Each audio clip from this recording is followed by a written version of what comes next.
불쌍히 여기소서의 그 심오한 깊이와 넓음, 이러한 주제로 오늘 말씀을 나누고자 합니다. 어제 한 형제를 불구덩이에 모셨습니다. 그의 마지막은 아무도 찾아주는 이가 없었습니다. 무연고자입니다. 가난한 자나 부한 자나 배운 자나 못 배운 자나 모두가 가는 길로 어제 떠났습니다. 제가 여러 어려운 일들과 시간이 바쁜 것도 있었지만은 그 형제의 마지막 가는 길에 가야 되겠다고 생각한 것이 있었습니다. 그것은 10여 년 전에 노숙인 대학에 그분이 나오셔서 공부를 했고 또 노숙인을 위한 예배에서 비록 술을 먹고 왔지만은 빠지지 않고 한쪽에 늘 앉아서 기도했던 분이었기 때문에 그 자리는 내가 마지막 지켜야 되겠다 생각을 했던 것입니다. 또 그는 이따금씩 노숙인 대학이 끝나면 시안주를 써서 저에게 주었던 형제입니다. 주제는 늘 같은 것입니다. 인생은 한 번 가는 나그네 길, 빈손으로 왔다가 빈손으로 가는 길, 늘 그 이야기를 가지고 저한테 나름의 변화된 시를 써서 4-5번을 줬어요. 그가 생각했던 대로 인생은 한 번 가는 나그네 길, 빈손으로 왔다가 빈손으로 가는 그런 모습을 마지막에 남겼습니다. 저는 이런 경우에 분들을 마지막 대하면서 허무하고 슬픈 뿐인 경우가 있고 허무하고 슬프지만은 위로가 되는 경우가 있습니다. 이 형제는 바로 제게 위로를 남기고 떠났습니다. 그것은 그분이 어느 날 주간 중에 예배당에 왔더니 이 앞자리에 엎어져서 기도를 하는 겁니다. 중얼중얼 하고 기도하는데 술이 취했어요. 그러면서도 비록 술이 취했지만은 이 생에 갈 곳을 찾아서 예배당을 온 거예요.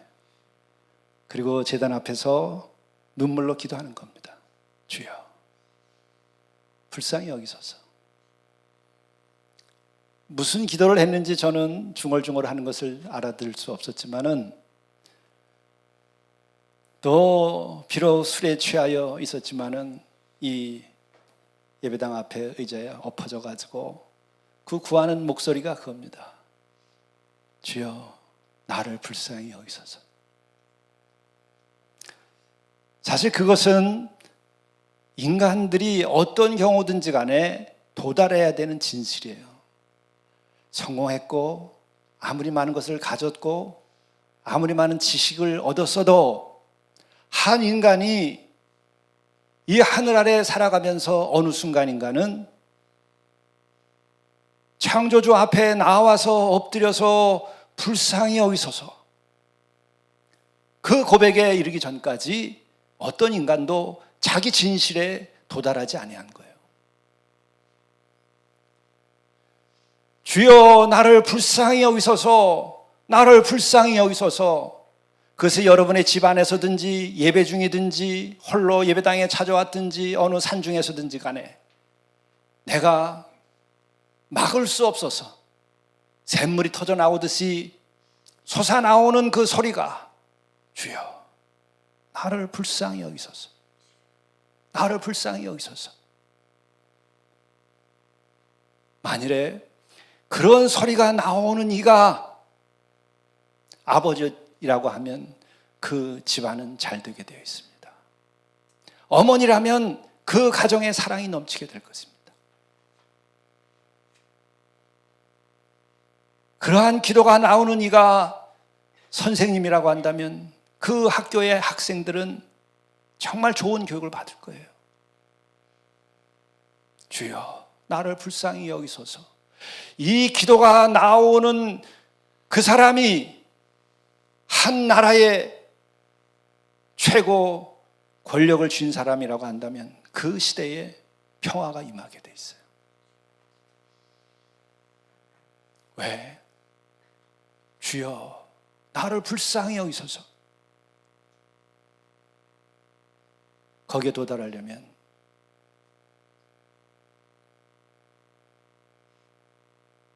어제 불구덩이의 마지막 예식으로 그를 떠내보낸 것처럼 나도 그날이 온다는 것을 아는 사람만이 주여 나를 불쌍히 여기소서가 나오게 되어 있어요. 얼마 산다고 그래? 자신에게 하는 얘기예요. 이 사람아, 내가 얼마 산다고 그러나? 얼마 산다고 그렇게 욕심을 부리고 남들을 물리치고 살아야 되는가? 시간은 가고 해는 저무는데 나도 저 불구덩이에 들어갈 날이 온다는 것을 알고 주여 나를 불쌍히 여기소서. 내가 하루하루 진실하게 살겠나이다. 내가 그렇게 살도록 나를 인도하소서.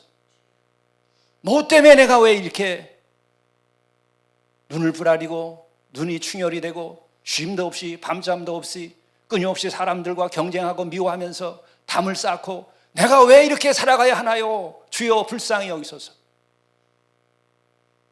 자신의 유한성을 하나님 앞에서 깨달은 존재. 그런 이들은 자기의 진실에 이르고 하나님 앞에 선 실존이라는 게 그때 이루어지는 거예요. 코람데오 하나님 앞에 선 한 실존으로서, 하나님 앞에 선 한 영혼으로서 내가 서게 되는 거예요. 그것에 이르기 전까지 어떤 인간도 자기 진실에 도달하지 못하는 거예요. 그게 빠진 영혼들이 아버지 노릇하고 어머니 노릇하고 선생 노릇하고 지도자 노릇하고 또 감당할 수 없이 수없이 많은 돈을 가지고 쥐고 있고 국가를 쥐고 있고 그는 외국밖에 나오는 게 없어요. 싸움이 끝나지 않습니다. 평화가 올 수가 없어요.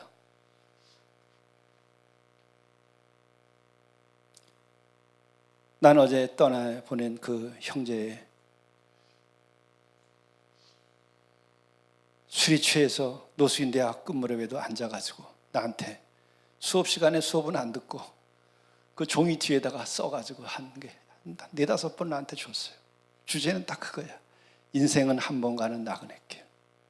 빈손으로 왔다 빈산으로 갑니다. 술이 취해 있지만 정신은 깨어 있는 거예요. 술은 취해 있지만 오갈 때가 그래도 하나님이 계신 저 예배당에 가야 되겠다. 마지막 그의 짐을 정리해 주신 분의 얘기는 담벼락에 그 쪽방에 달력에다가 그렇게 써놨대. 하나님 감사합니다. 술을 먹고 살았던, 인생에서 실패했던, 병이 들었던, 연고자가 없이 생을 마쳤던 간에 하나님은 그 영혼을 아시는 거예요. 그리고 그 이전에 그는 자기의 진실에 도달한 거예요. 하나님 앞에 한 피조물로서 자기의 존재를 자기가 경험하고 진실하게 한순간을 보내는 거예요. 그거 없이 무엇을 얻었어도 다 헛것이에요. 자신은 헛것이 아니라고 하더라도 헛된 인생을 산 거예요. 그거는 정신을 차려야 돼요.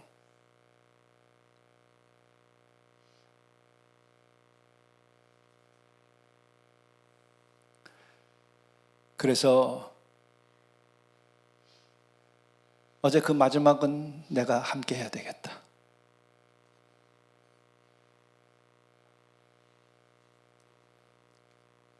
마지막을 그래서 함께 한 거예요. 나는 이제 돌아오면서 안타까운 생각이 또 안 들었어요. 내가 젊은 날에도 그 죽음에 대한 생각을 많이 했어요. 특별히 내가 신학을 하게 된 것은 내가 고등학교 3학년 때 어머니가 갑자기 세상을 떠나게 되는 상황이 돼서 생사에 대한 그 충격을 받으면서 세상에 성공하고 많은 것을 가져봐야 무슨 소용이 있겠는가. 다 생은 떠나가 버리는 것인데. 그런 큰 그 찔림이기도 하고 충격이기도 하고 그런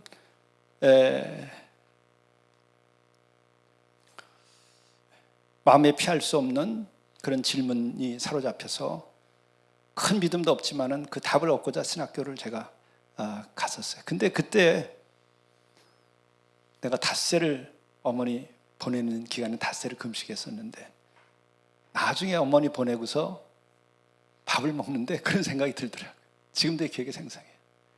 야, 인간이라는 것은 자기 어머니 땅에 묻고도 지 입에 밥은 들어가는구나.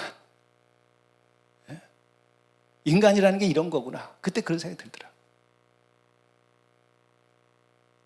지 어머니 땅에 묻고도 지 배는 채우려고 하는 것이 인간이에요. 인간은 육적인 거예요. 그래도 그런 질문을 가지고 살아가는 것이 인간이라는 생각도 하면서 위로를 받죠. 그리고 그 이후에 제가 여러 목사이기도 하고 또 여러 사람들이 떠나기 때문에 그 불구덩이 앞에 많이 가봤어요. 그때 가끔 이렇게 스치면서 그냥 스케치를 하는 것처럼 이렇게 눈에 보이는 그림이 그거예요. 그렇게 불구덩이에다가 가까운 사람들 집어넣고 난 다음에 가면서 바카스 사 먹어요.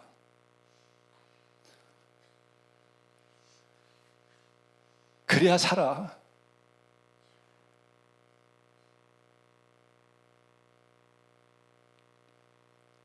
적어도 주여 나를 불쌍히 여기소서, 인간을 불쌍히 여기소서, 이 피조물들을 불쌍히 여기소서. 본래 영원한 생명이었던 것들이 죄를 저지르고 마침내 죄의 삭슨 사망으로 인하여 죽게 되었음을 알고 죄를 씻고 본래의 영원한 생명으로 다시 태어나기를 간구하는 하나님을 향한 그 기도가 인간에게 있다고 한다면 그 자리에서 바카스 먹고 힘낼까? 네, 그런 젊은 날들이 있었어요. 지금은 웃고 넘어가지만 젊은 날에는 그런 것들이 심각하게 느껴지던 때가 있었어요. 저는 오늘 이 불쌍히 여기소서라고 하는 이 진실, 이것에 대해서 오늘 말씀을 더 나누려고 합니다.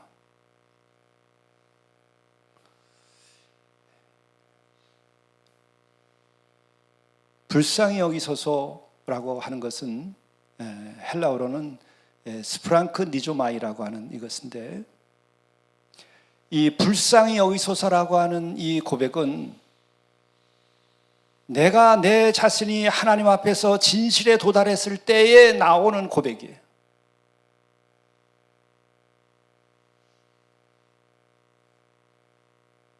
그리고 이 불쌍히 여기소서라고 하는 것은 동시에 하나님께서 우리를 불쌍히 여기시는 사건이 일어나는 통로가 되는 거예요.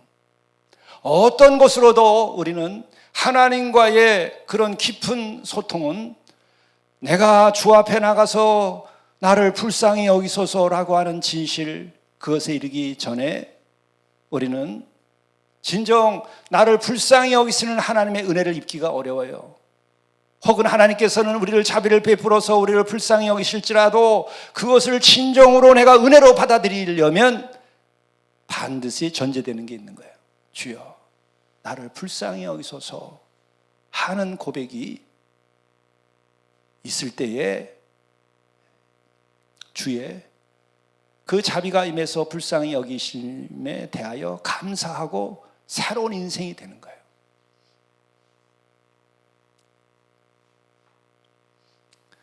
주께서 나병 환자들, 옛 번역에는 문둥이 열을 고쳐줬어요. 하나만 남고 9은 사라졌어요. 왜? 몸이 아픈 육신을 낳으려고만 했지 자기 존재에 대한 인식이 없는 거예요.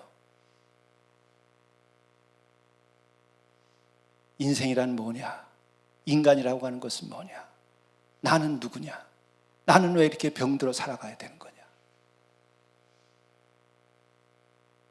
병을 멀리만 하려는 것이 아니라 인생을 그 병을 통하여 생각하는 사람만이 내 자신이 불쌍한 존재인 것을 깨닫는 거예요. 그 전까지는 육적인 존재예요. 영적인 존재가 아닙니다. 그렇기 때문에 하나님께서 은혜와 자비를 베풀어서 불쌍히 여겨주시는데도 그것을 무슨 은혜인지를 몰라요. 외국어를 배우지 않아서 외국어를 모르는 것처럼 하나님께서 베푸시는 그 불쌍히 여기심으로 이해하고 받아들일 수가 없어요. 내가 그 외국어를 모르기 때문에, 하나님의 언어를 모르기 때문에 하나님의 은혜를 모른단 말이에요. 그 하나님께서 불쌍히 여기시고 나를 구원하시고 나를 도우시는 그것을 진정으로 알려면 내가 얼마나 불쌍한 존재인가를 알 때여야 그것이 받아들여지는 거예요. 그래서 하나님의 언어와 내 언어가 소통하게 되는 거예요.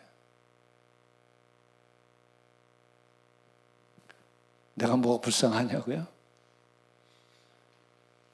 젊은 시절에 대부분 그렇게 살아요. 내가 누군데? 건강할 때 그래요. 성공했을 때 그래요. 내가 왜 불쌍해? 망해보시지. 난 죽을 때까지 안 망하는데요. 연금까지 다 연금 부자인데요. 죽어보시지. 죽음 앞에 서보시지. 마지막까지 죽지 않는다고 버티다 죽어요. 죽음을 경험하지 않는 거예요.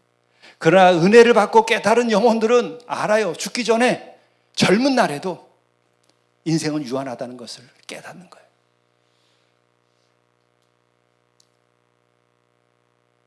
난 곧 끝이 나는구나. 무엇으로 이것이 해결될 수 있을까? 소유도 끝이 나는구나. 소유도 끝이 나는구나. 무엇으로 이것을 대체할 수 있겠는가? 할 수 없어요. 여기에서 우리는 정말 위대한 한 영혼을 우리가 구약에서 불러낼 수밖에 없는 거예요. 그게 바로 다윗이라고 하는 인물이에요. 신구약 성경을 내가 쭉 찾아보면서 불쌍히 여기심에 관한 것을 봤더니 첫 번째 하나님께 나를 불쌍히 여기소서라고 하는 말이 다윗의 입에서 나와요. 위대한 왕이 자기 자신이 불쌍해서 하나님께 나를 불쌍히 여기소서라고 고백을 합니다. 그랬기 때문에 다윗의 나라를 하나님께서 지켜주시는 거예요. 그랬던 거예요. 다윗의 위대함은 어디 있는가? 그것을 볼 수가 있어요. 우리는 우리의 안경을 가지고 우리의 관점에서만 다윗을 볼 때에는 어린 시절부터 우리가 본 다윗의 스토리, 문맷돌 하나 가지고 골리앗 블레셋의 당시의 대장군을 쳐서 쓰러뜨렸어요. 와, 다윗의 위대함, 어린 시절부터. 그러나 그것은 다윗의 물론 위대함일 수도 있지만 하나님께서 그와 함께 하셔서 하나님이 이룩하신 결과이기도 해요. 거기에도 그의 믿음이 있습니다. 그러나 그 어린 시절의 그 믿음은 분명히 있었기 때문에 나가서 골리앗을 물러쳤지만, 그러나 그 영혼의 깊이는 얼마큼 갔을까? 어린아이들 가운데에 믿음이 좋았던 거죠. 또 다윗의 생애에서 큰 사건이 있어요. 그것은 예루살렘을 수도로 정하는 겁니다. 그거는 정략적으로도 그렇고 정치적으로도 그렇고 국가적으로도 그렇고 대단한 사건이었었어요. 예루살렘을 수도로 만드는 거예요. 그리고 거기에다가 더 시쳇말로 신의 한 수가 뭐예요? 법궤를 옮겨다 놓는 일이에요. 그러면은 그 수도가 완전한 성도가 되는 거예요. 거룩한 도시가. 이데올로기적으로도 정치적으로도 중심지가 되는 거예요. 다윗은 그걸 감행해요. 그래서 법궤를 옮겨오죠. 법궤를 옮겨올 때에 그가 벌거벗고 춤을 추는 거예요. 얼마나 좋았을까. 정치적으로도 성공이에요. 그러나 그것만이 아니라 그에게도 믿음이 있었기 때문에 하나님의 법궤를 모시고 오니까 앞으로 자기의 나라는 영원할 것이라고 하는 생각과 믿음과 이게 같이 섞여 있는 거죠. 여러 가지로 그의 신앙이나 그리고 그 이스라엘을 하나님의 통치가 이루어지도록 하기 위한 그 작업을 하는 것으로도 훌륭해요. 굉장히 큰 업적입니다. 그런데 그것은 외형적인 그 정치적인 승리일 수도 있어요. 그것은 또 표현하자면 다윗 신앙의 그 위대함으로써 산처럼 높은 신앙으로 자라난 과정을 볼 수도 있어요. 그런데 다윗 신앙의 깊이는 언제 만들어지는가? 그가 죄를 지었을 때 만들어져요. 우리아의 아내를 취하여서 죄를 졌을 때 나단이 나타납니다. 내가 죄를 졌고 나쁜 놈이다. 하나님의 말씀을 전합니다. 하나님의 말씀을 전할 때 다윗이 어떻게 했습니까? 그때 다윗의 그 위세로는 단칼에 날려버려도 돼요. 그러나 이 나단이 하는 이야기를 듣고 이렇게 고백을 해요. 사무엘하 12장을 보게 되면 9절에 그러한데 어찌하여 네가 여호와의 말씀을 업심여기고 나보기에 악을 행하였느냐. 자기 수하에 있는 장군 하나 스스로 죽게 만들고 그리고 한 여인을 취한 것밖에 없어요. 당시 지금부터 몇천 년 전인데 임금이 자기 부하 하나 없애고 여인 하나 취한 것은 그 역사에 남지도 않습니다. 그런데 감히 나단이라고 하는 자가 나타나서 악을 행하였느냐 이렇게 하나님의 말씀을 가지고 얘기를 해요. 악을 행하였느냐 너.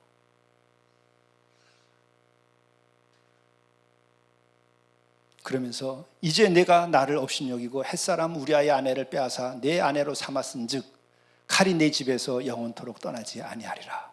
하나님의 말씀을 전합니다. 근데 13절에 가서 다윗이 나단에게 그렇게 고백합니다. 내가 여호와께 죄를 범하였노라. 내가 여호와께 죄를 범하였노라. 여기에서 다윗의 그 신앙과 인격의 깊이가 이제 나타나는 거예요. 아니 그때 그 다윗의 그 신앙의 깊이가 만들어지고 그 됨됨이의 깊이가 만들어지는 거예요. 그러자 나단이 다윗에게 그렇게 얘기죠. 당신은 죽지 아니하게 될 것이다. 죽지는 않게 될 것이다. 그 앞에 이런 얘기 나오죠. 나단이 다윗에게 말하되 여호와께서도 당신의 죄를 사하였사니 하였나니 당신이 죽지 아니하려니와. 죄를 시인하고 하나님 앞에 무릎을 꿇으니까 죄를 사하셨다. 그래서 너는 죽지 않는다.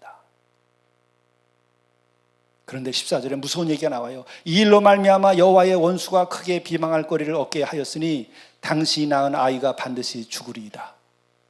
그 분리를 통해서 낳는 아이는 죽게 될 것이다.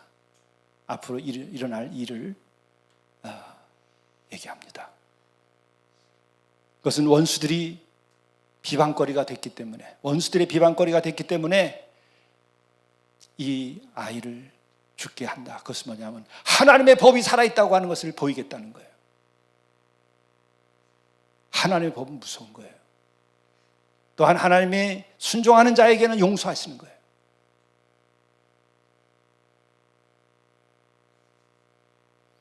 이때에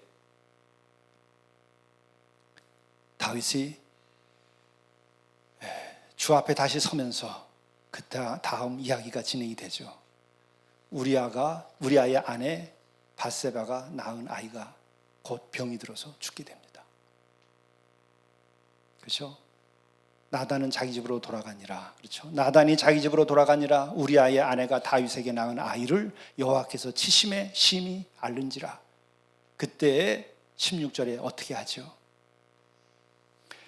다윗이 그 아이를 위하여 하나님께 간구하되 다윗이 금식하고 안에 들어가서 밤새도록 땅에 엎드렸으니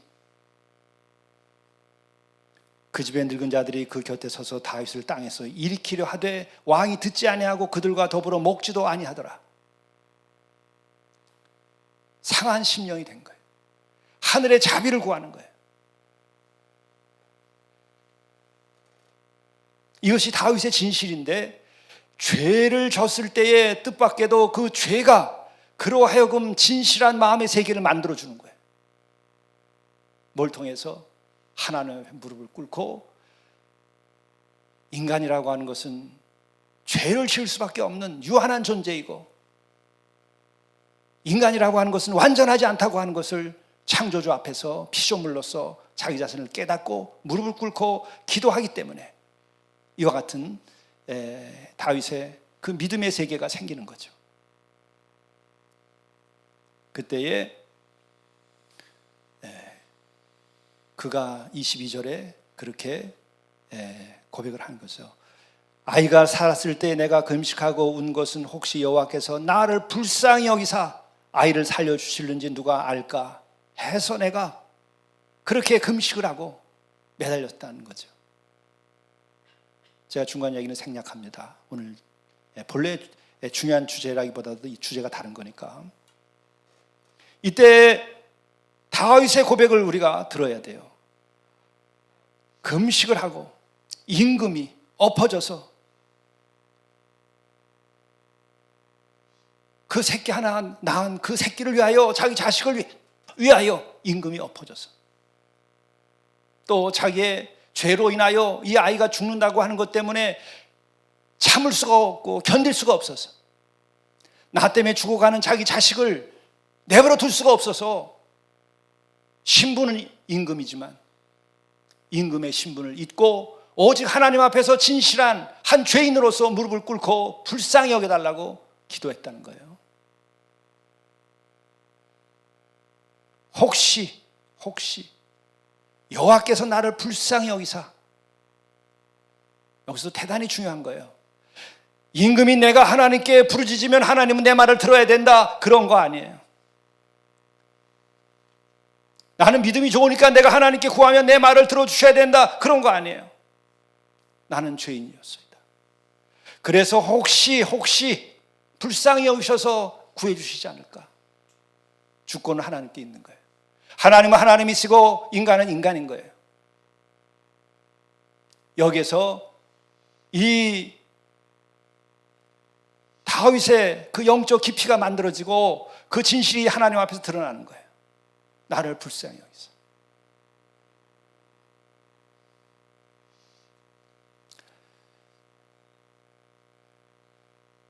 여러분, 우리가 이 다윗이 싸워서 이기고 임금이 되고 뭐 예루살렘 수도를 옮기고 세우고 하는 이와 같은 것들, 다윗성을 세우고 하는 것들, 그건 어떻게 보면은 그 다윗의 그 위대한 행적일 수도 있어요. 그래, 다윗의 깊이는 뭐냐? 마치래요. 우리가 지상에서 제일 높은 산이 에베레스트 산이라고 그러는데, 에베레스트는 8,849m 뭐 이렇게 얘기하죠. 그런데 우리 지구에서의 깊은 해구는 몇 미터쯤 될 것 같아요? 8,000m 더 밑으로 내려갈 수 있을까요? 해구가 더 깊어요. 11,000m까지 내려가요.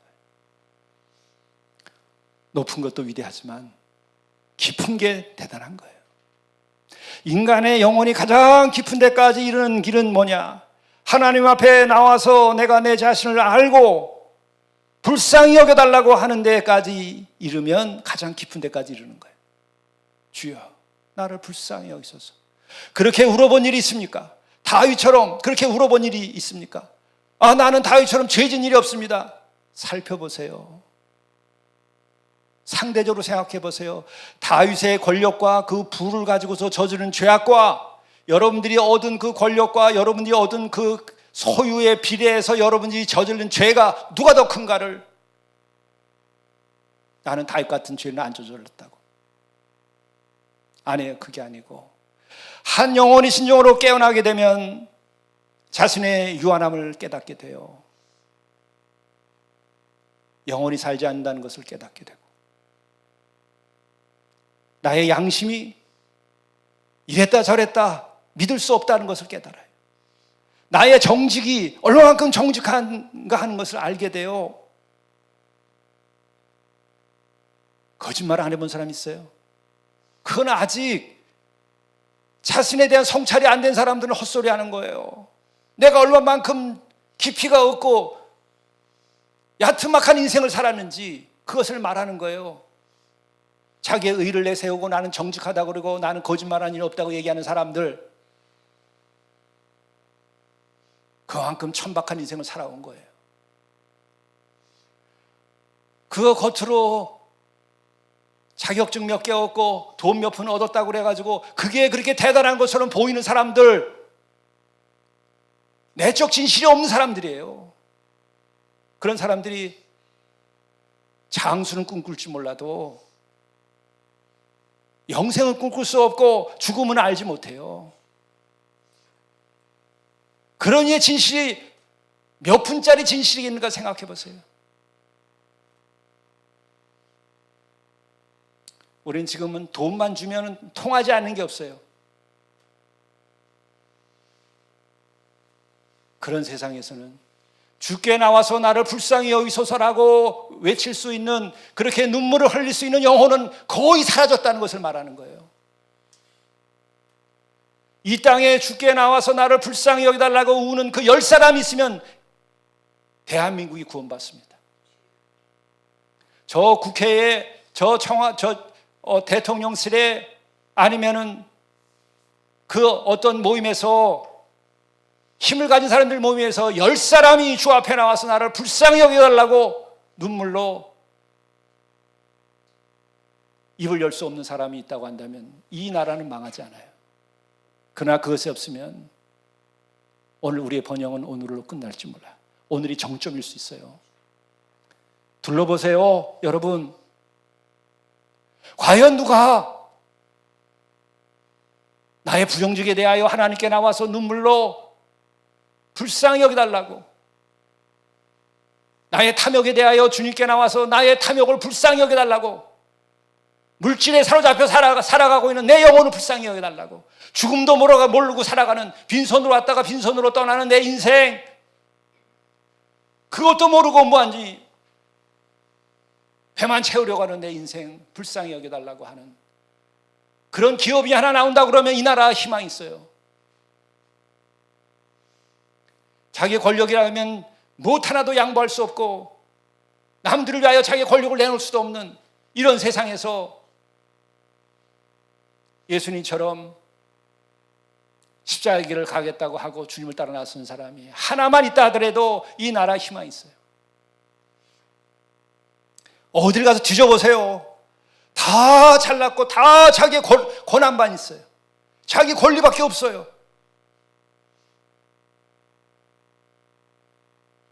양심이 눈이 멀었어요. 그런데 어찌 하나님 앞에 나가서 나를 불쌍히 여기소서, 나는 죄인으로소이다, 나는 결국은 주의 심판 아래서 나는 죽을 수밖에 없고 지옥에 갈 영혼일 수밖에 없습니다, 주여 나를 불쌍히 여기소서. 그러한 기도를 하는 성도 10사람이 이 시대에 필요한 거예요. 그럴 때에 하늘에서 자비가 임하고 불쌍히 여기심이 오는 거예요. 예수께서는 왜 오셨는가? 우리를 성공시키기 위해서 오시지 않았어요. 우리를 온 세계를 정복하고 이기게 하기 위하여 오신 것이 아니에요. 하나님의 나라는 그것이 아니에요. 하나님의 나라는 섬기기 위하여서 하는 거예요. 사랑의 나라예요. 예수를 통하여, 기독교를 통하여 세계를 정복하겠다고 하는 생각을 갖고 있다면 그것은 예수님 팔아먹는 것이고 또 다른 교황의 탄생이에요. 예수께서 오셨을 때 보니까 세례자 요한 그냥 목을 쳐가지고 쟁반에다 파티하들 때 써먹었어. 권력자의 그 말 한마디 때문에. 그거를 보고 예수께서 어떻게 했어요? 오늘 마가복음 6장을 보게 되면 불쌍히 여기셨다는 거예요. 불의가 판치고 세례자 요한 의로운 자의 목이 파티에 쓰이는 거예요. 불의가 판치는 그 세상을 보면서 예수께서 불쌍히 여기셨다는 거예요. 예수께서 나오사 큰 무리를 보시고 그때 그 큰 무리 속에는 어떤 사람들이 있느냐? 불의에 의해서 희생당한 사람들, 버림받은 사람들, 그리고 또 말씀을 보게 되면은 병들어서 헤매는 사람들, 불쌍히 여기셔서 예수께서 불쌍히 여겼다고 하는 말을 보면 다 그렇게 돼요. 마태복음 20장 34절을 보게 되면 예수께서 불쌍히 여기사 그들의 눈을 만지시니 보게 되었다. 아픈 사람, 소경들을 낫게 했어요. 또 귀신에 걸린 사람을 보고 마가복음 9장 22절을 보게 되면 그를 불쌍히 여기서 귀신을 내쫓았어요. 이 시대에도 죄다 무슨 귀신에 걸려 있어요. 지금 물질의 귀신, 음욕의 귀신, 탐욕의 귀신, 다 귀신 들려서 헤매고 있는 거 예수께서 보시기에는 불쌍한 영혼이에요. 내 한 영혼이 깨끗하게 주 앞에서 행복하고 복되고 거룩하고 아름답게 살지 않아. 다 미친 사람들 같이 귀신 들린 사람처럼 살고 있는 거예요. 불쌍히 여기서 그런 거예요. 너희들의 성공이 영원한 것이냐? 불쌍하게 생각하는 거예요. 누가복음 7장 13절을 보면 주께서 과부를 보시고 불쌍히 여기사 울지 말라고 소외된 사람들을 보고 그렇게 하신 거예요. 그것뿐만 아니라 요한복음 11장 33절을 보게 되면 죽은 나사로 때문에 그 온 유대인들이 다 우는 것을 보고 심령이 비통히 여기셔서 불쌍히 여기셔서 그를 살려내시는 거예요. 그런데 이와 같이 하늘에서 우리를 불쌍히 여기시게 되는 그 계기는 뭐냐? 다윗에게서 배우는 거예요. 아무리 큰 죄악을 저질렀을지라도 죄악을 뒤엎어버리고 감춰버릴 수 있는 권력이 있음에도 주 앞에 나와서 자기의 옷을 찢고 금식을 하고 엎어져서 울며 나를 불쌍히 여기달라고 자기의 죄를 고백하는 거예요. 그럴 때 하늘의 자비가 임하는 거예요. 그래서 그를 불쌍히 여기사 다윗의 나라를 하나님께 지켜주신 거예요. 다윗의 목숨이라도 지켜주신 거예요. 이게 신앙적 진실이에요. 거기에 구원이 있어요.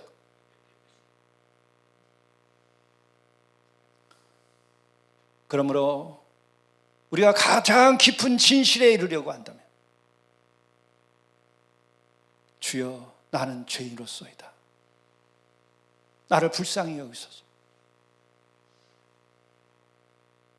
나는 잘났는 줄 알고 성공했는 줄 알고 난 대단한 줄 알고 나는 억울하다고만 생각했는데 이 세상만 나쁜 놈이라고 생각했는데 그것이 아니라 내가 주 앞에 서니까 감출 수 없는 죄 때문에 주여 나를 불쌍히 여기소서.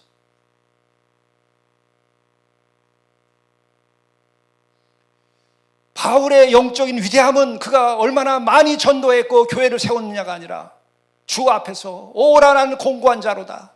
누가 이 사망에서 나를 구할까? 나를 이 죄에서 누가 나를 구할까? 자기가 행한 의, 그가 행한 거룩함, 경건 어떤 사람도 따라갈 수 없는 것이었어요. 그러나 그것이 다 아무것도 아니고 쓰레기에 지나지 않는 걸 알아. 왜? 사망 아래 있으니까, 죽음 아래 있으니까. 그래서 주께 나와서 오라 나는 공고한 자로다. 나는 죄인이로소이다. 나는 죄인 가운데 죄인이로소이다. 나를 불쌍히 여기소서. 그게 바울의 위대함이에요. 그래서 그가 하나님의 귀한 종으로 쓰임받은 거예요. 그래서 거기에서 구원의 역사가 일어난 거예요. 그때 그가 고백한 것이 또 있는 거예요. 나의 옛사람은 십자가의 못을 받고 나를 죽인 거예요. 잘난 놈을 죽일 수 있었겠어요? 나는 죽어 마땅한 놈이기 때문에 죽인 거예요.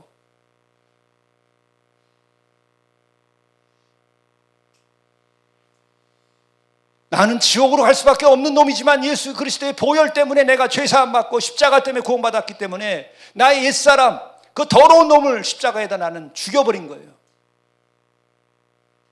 그렇게 죽인 것은 위대한 것처럼 자꾸 또 사람들은 얘기하는데 그것은 자기 자신을 몰라서 그러는 거예요. 그게 바울의 구원받음이에요. 바울의 위대함이에요. 나를 불쌍히 여기소서.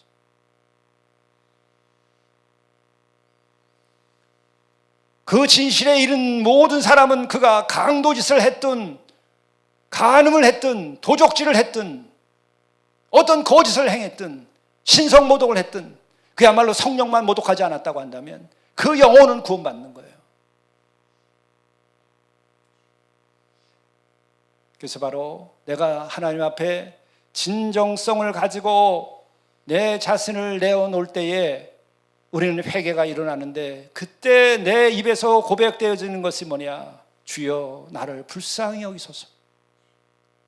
그러면 하늘의 문이 열리고 예수께서 무리를 보시고 목자 없는 양 같은 이 영혼들을 보고 불쌍히 여기셔서 나를 불쌍히 여기셔서 가르치시면서 나를 구원하시는 거예요.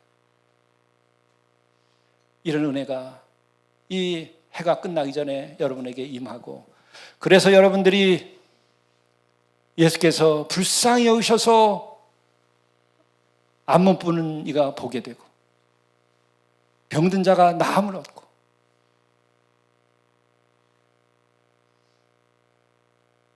죄악 가운데 고통받고 불의한 일로 인하여 억울함을 겪는 모든 사람들까지도 진정으로 구원함을 얻게 되는 거예요. 주의 자비하신 불쌍히 여김을 우리가 받아야 됩니다. 그러기 위해서 우리는 내가 불쌍히 여김을 받아야만 되는 존재, 나는 아무것도 아니로소이다. 나는 죄인이로소이다. 나는 죽어 마땅한 놈입니다. 여기에까지 이르면 되는 거예요. 그러면 하늘은 열리고 주의 은혜가 임하게 될 것입니다. 기도하겠습니다. 주여 우리를 불쌍히 여겨 주시옵소서. 우리의 눈을 뜨게 하여 주옵소서. 우리가 진정으로 나 자신을 주 앞에 내놓을 수 있도록 인도하여 주옵소서. 그로 인하여 내가 불쌍히 여김을 받아야 할 수밖에 없는 존재임을 깨닫고 이로 인하여 하나님께서 혹시 우리를 불쌍히 여기셔서 우리를 구원하실 것이라 우리가 믿고 구하오니 우리를 주 앞에 세워주시고 불쌍히 여김을 받도록 인도하여 주옵소서. 이로 인하여서 내 영혼이 새로워지고 내 가정이 새로워지고 이 교회가 그리스도의 참된 몸된 교회가 되고 이것으로 인하여 이 땅에 샬롬 평화를 만들어갈 수 있게 도와주시고 이 땅에 복음을 전할 수 있도록 인도하여 주옵소서. 이 땅에 살고 있는 모든 사람들이 주 앞에 나와서 자신을 돌이켜 불쌍히 여김을 받아야만 하는 존재인 줄을 깨달아 알도록 인도하여 주옵소서. 이로 인하여 이 시대가 멸망하지 아니하고 주의 은혜와 자비를 입도록 인도해 주옵소서. 예수 그리스도의 이름으로 간절히 구하옵나이다. 아멘.